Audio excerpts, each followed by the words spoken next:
اللہ کے نبی حضرت نوح علیہ السلام نے 950 برس تک اپنے قوم کو اللہ تعالیٰ کا پیغام سنایا، مگر ان کے بد نصیب قوم ایمان نہیں لائی، بلکہ طرح طرح سے آپ کی تحقیر اور تذلیل کرنے کی کوشش کرتے رہے اور قسم قسم کی اذیتوں اور تکلیفوں سے آپ کو ستایا جاتا رہا، یہاں تک کہ کئی بار ان ظالموں نے آپ کو اس قدر زد و کوب کیا کہ آپ کو مردہ خیال کر کے کپڑوں میں لپیٹ کر مکان میں ڈال دیا گیا، مگر آپ علیہ السلام مکان سے نکل کر دین کی تبلیغ فرمانے لگے۔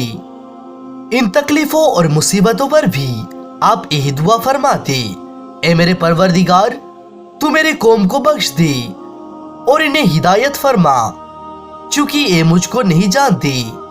آخر تھک ہار کر آپ علیہ السلام اپنے قوم کے ایمان لے آنے سے نا امید ہو گئے اور اللہ تعالیٰ کی دربار میں دعا کی، یا اللہ، اے میری امت کبھی ہدایت نہیں پائے گی، یا پاک پروردگار، اے تیری عذاب کا مذاق اڑاتے ہیں، انہیں دکھا دے کہ تو کتنا طاقت رکھتا ہے۔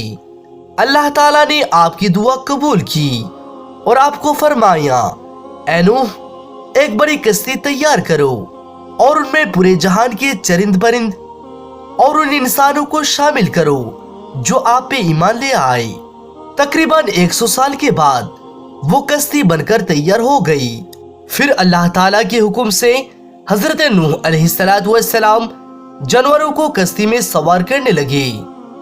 آپ علیہ السلام نے کشتی میں جانوروں میں سے سب سے پہلے چونٹی کو سوار کیا اور سب سے آخر میں گدھے کو۔ گدھا داخل ہوا تو گدھے نے اپنا اگلا حصہ کشتی میں داخل کیا تو ابلیس اس کے دم میں لٹک گیا، جس کی وجہ سے گدھا اپنا پاؤں اٹھا نہ سکا۔ تو حضرت نوح علیہ السلام نے کہا، تیری خرابی ہو، تو داخل ہو جا۔ تو اس نے پاؤں اٹھایا مگر اندر نہ جا سکا، یہاں تک کہ حضرت نوح علیہ السلام نے فرمایا، تیری خرابی ہو، پوری طور پر تو داخل ہو جا، اگرچہ تیرے ساتھ شیطان بھی ہو۔ آپ کی زبان سے یہ الفاظ جاری ہو گئے۔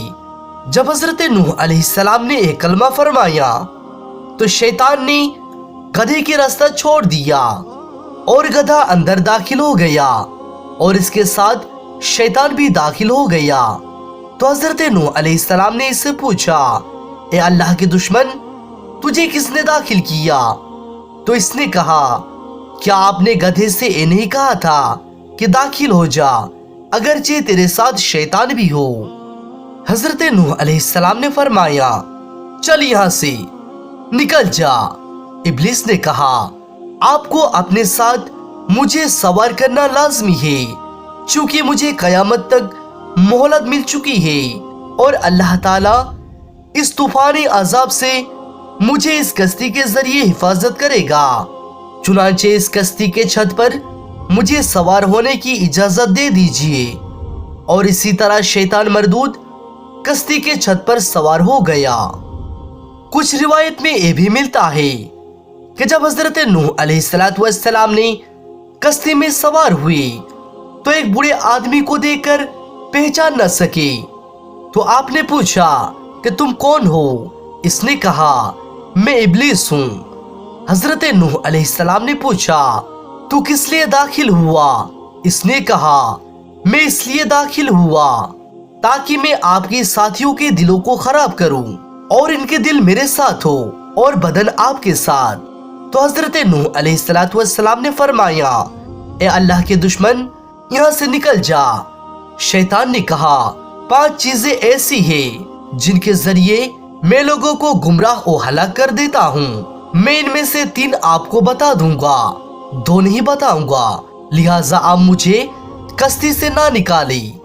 پھر اللہ تعالیٰ نے حضرت نوح علیہ السلام کی طرف وہی نازل فرمائی کہ اے نوح، آپ کو ان 3 کی ضرورت نہیں، اس کو حکم دو کہ وہ 2 چیزوں کے بارے میں ہی بتا دے۔ تو ابلیس نے کہا، میں ان 2 چیزوں سے لوگوں کو گمراہ کرتا ہوں، وہ یہ ہے حسد، اس کی وجہ سے میں ملعون ہوا اور شیطان مردود ہوا، اور دوسری ہرس،